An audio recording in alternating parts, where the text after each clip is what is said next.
Tide. So maraming pipiknik ngayon. Halos puno yung mga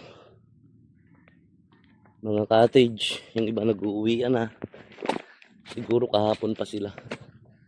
Doon tayo dumaan, no?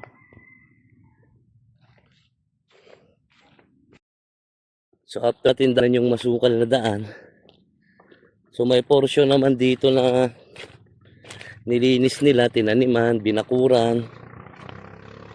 So yun, yung style ng mga mangrove, low tide pa. Wala tayong ibang nakikita nagpipishing sa ngayon, pero dahil Sunday ngayon, baka naman mamaya marami dumating.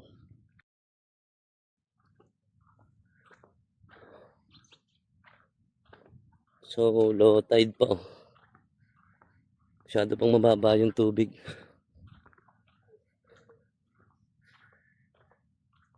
Siguro tayo pang nauuna dito gawa ng wala pa tayo nakikita nagpipishing doon.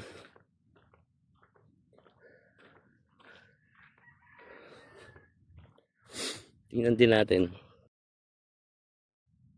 So time check 10:37. Bale, isa pala yung nahuli natin, pinakawala natin gawa na sobrang liit niya. So dito pa rin tayo sa Bantigi, no?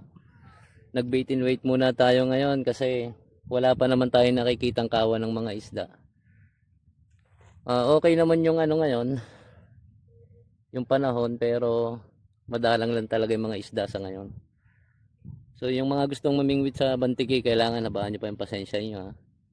Kasi talagang bibihira yan. So parang mayroon na kumikitib ngayon, tingnan natin. So piston. Piston. Liit lang.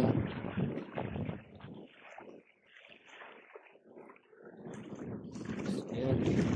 Dali na tayo. Lunok ng lunok.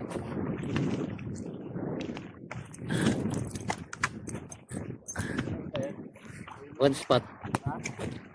spot is snapper.